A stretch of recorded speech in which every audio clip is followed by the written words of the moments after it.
Bonjour à toutes et à tous. Je suis très heureuse d'être avec vous, au moins virtuellement, aujourd'hui, et je vous remercie de m'avoir invité à participer, en quelque manière, à votre premier symposium médico-familial. C'est récemment que j'ai appris l'existence de votre association. Elle vient s'ajouter aux nombreuses associations qui existent déjà dans le monde, surtout en Europe. Et vous savez qu'il existe une fédération européenne des associations. Et cette fédération organise chaque année un symposium au cours des congrès des ligues contre l'épilepsie, congrès international et congrès européens, qui se tiennent en alternance tous les 2 ans. Peut-être ferez-vous aussi en Amérique la même démarche, en sorte de vous donner plus de visibilité. Alors il me semble inutile de décrire les symptômes de la maladie qui vous rassemble, le syndrome de Dravet, de les décrire en détail parce que vous les connaissez bien pour les vivre quotidiennement. Et puis d'autres dans ce symposium vous parleront de ces divers aspects. Je veux quand même préciser qu'il ne s'agit pas seulement d'une épilepsie. Il s'agit bien d'une maladie caractérisée bien sûr par une épilepsie, qui en est en plus le symptôme initial, mais aussi par des troubles cognitifs, des troubles du comportement et des troubles moteurs. Les médecins parlent d'une encéphalopathie épileptique. Je n'aime pas bien ce terme parce qu'en fait, tout n'est pas lié seulement à l'épilepsie. Comme vous le savez, c'est une maladie génétique et cela veut dire qu'elle est due à une modification sur un des gènes qui constitue le patrimoine génétique de chacun d'entre nous, une mutation sur le gène SCN1A. Et c'est cette modification du gène qui va désorganiser profondément le fonctionnement cérébral et donner naissance à toute la symptomatologie par des mécanismes que, pour le moment, les chercheurs n'ont pas encore élucidés. Il faut bien préciser que dans la grande majorité des cas, cette mutation n'a pas été transmise par les parents, mais elle s'est constituée soit au moment de la fécondation, soit au tout début de la vie intra-utérine. Seulement, elle est dominante. Et cela veut dire qu'il y a le risque qu'elle soit transmise à la descendance des enfants qui en sont atteints. Alors, les symptômes, les signes, et d'abord les crises.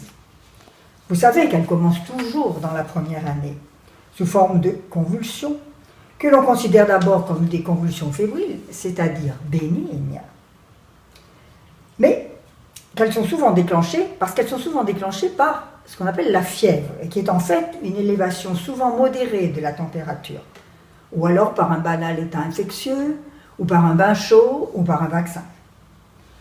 Mais elles peuvent être longues, elles peuvent être difficiles à arrêter et constituer ce que l'on appelle un état de mal. Et alors cela nécessite une hospitalisation d'urgence, et c'est extrêmement angoissant pour les parents, parce qu'on croit que son enfant va mourir. Et puis après, les convulsions continuent, malgré les traitements. Et puis des crises sans fièvre arrivent, et c'est donc bien une épilepsie. Et de plus, elle est résistante aux différents traitements habituels. D'autres crises arriveront plus tard. Des crises myocloniques, des absences, des crises focales, des états d'obnubilation, et puis des crises mal définies. Mais tous les enfants ne vont pas avoir tous les types de crises. Et en particulier, les crises myocloniques et les absences peuvent ne pas apparaître ou être très rares. Donc il y a les formes avec myoclonie et les formes sans myoclonie, tout au moins prédominantes. Et puis c'est dans la 2e ou la 3e année qu'insidieusement apparaissent un retard de développement et des troubles du comportement. Les acquisitions se ralentissent sans qu'il y ait une vraie régression. Il peut y avoir une perte de certaines acquisitions, mais en général, elle n'est pas définitive. L'enfant a des troubles de l'attention, il devient hyperactif, opposant, difficile à gérer. Mais ici encore, l'évolution est variable, notamment par exemple dans le domaine du langage. Certains arriveront à parler quasi normalement.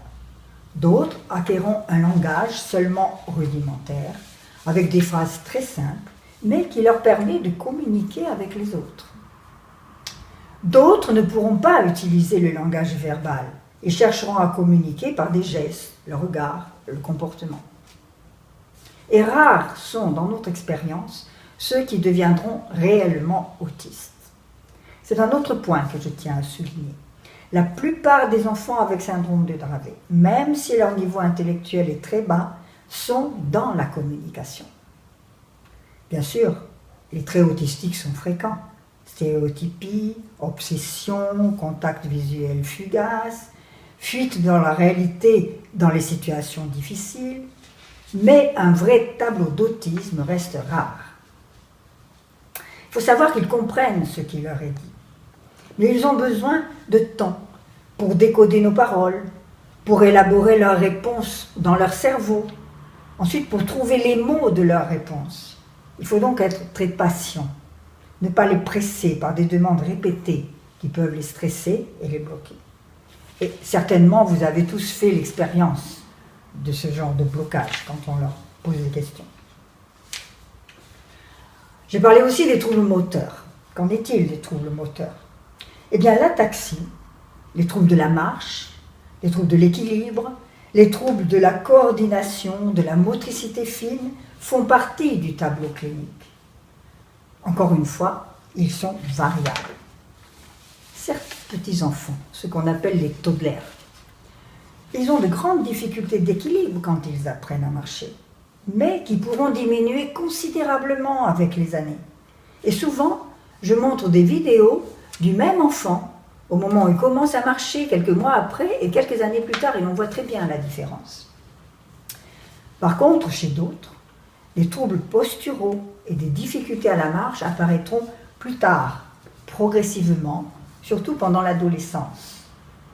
Ils auront alors cette posture connue sous le nom de couch gait. Vous savez ce que c'est?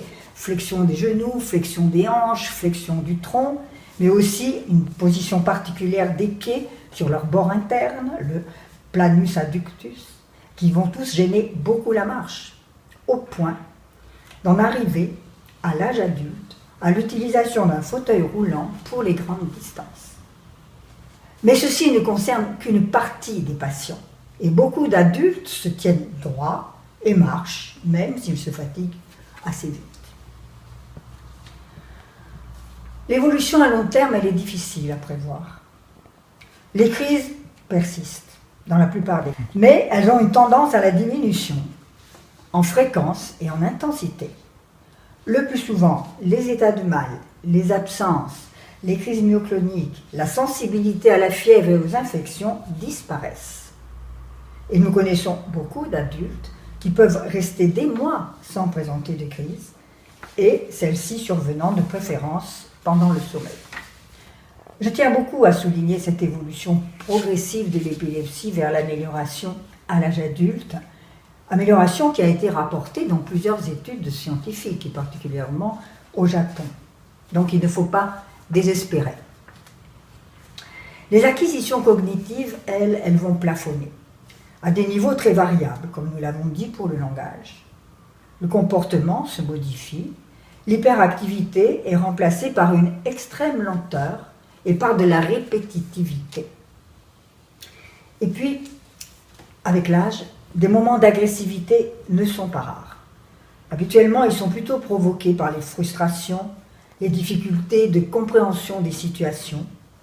Par exemple, les adolescents et les jeunes adultes, ceux qui n'ont pas un déficit intellectuel très important, eh bien, ils n'arrivent cependant pas à établir des relations normales avec ceux de leur âge. Et ils ne comprennent pas les limitations qui leur sont imposées dans la vie quotidienne. Ils ne sont pas autonomes, ils ne peuvent pas passer le permis de conduire, on les empêche de faire certains sports, etc. Et à cause de cela, ils vont devenir agressifs. Et ça, c'est vrai que c'est très difficile à gérer. Alors pour terminer, parce que le temps passe, je veux souligner aussi le rôle important de l'environnement dans l'évolution de la maladie, et notamment votre rôle à vous, parents. Bien sûr, nous ne pouvons pas changer le gène de nos enfants, même si des recherches sont en cours pour trouver un traitement qui agisse sur les conséquences de la mutation au niveau du cerveau et pas seulement au niveau des symptômes, des crises par exemple. Bien sûr, ces crises, nous ne savons pas encore les supprimer, même si les nouveaux médicaments nous aident et nous aideront encore à l'avenir. Mais le terrain, ce qu'on appelle le background génétique et l'épilepsie ne sont pas seuls en cause. Et les conditions dans lesquelles l'enfant se développe jouent aussi un rôle. Ce sont certes la gestion des crises et des médicaments, les techniques de rééducation à adapter au cas par cas, mais ce sont aussi tout simplement l'éducation en famille, la gestion en famille des troubles du comportement, celle des déficits cognitifs, par exemple, en insistant non sur les déficits, mais sur les capacités, car ils en ont tous, en valorisant les progrès, en donnant des encouragements. Et ça, bien sûr, vous le savez, c'est le rôle des parents. En plus de leur affection, de leur amour, ils peuvent avoir foi en leurs enfants, en ces possibilités d'évolution.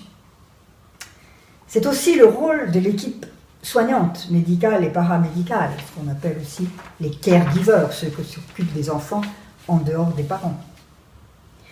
Et les parents doivent pouvoir compter sur cette équipe, sur sa compréhension, pouvoir lui faire appel dans les moments les plus difficiles.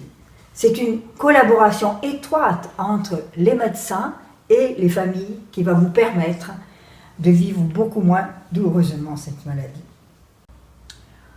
Alors c'est aussi le rôle des associations, et qui sont là d'une part pour donner de l'information, mais aussi pour faire de l'entraide. Et grâce à tout cet ensemble, eh bien les enfants, les adolescents, les adultes, les parents, les frères et sœurs, et pourront finalement être heureux malgré la maladie. Vous savez, c'est le témoignage que nous apportent les familles des patients que nous suivons depuis longtemps et qui sont maintenant grands et adultes. Ils nous disent que la plupart du temps, eh bien, ils sont heureux. Voilà, croyez en votre enfant, comme vous croyez en ses frères et sœurs, et malgré ces différences. Vous savez qu'il est différent, mais vous pouvez croire aussi en lui, et ça ira mieux. Voilà, je vous souhaite une bonne réunion et je vous dis peut-être à bientôt.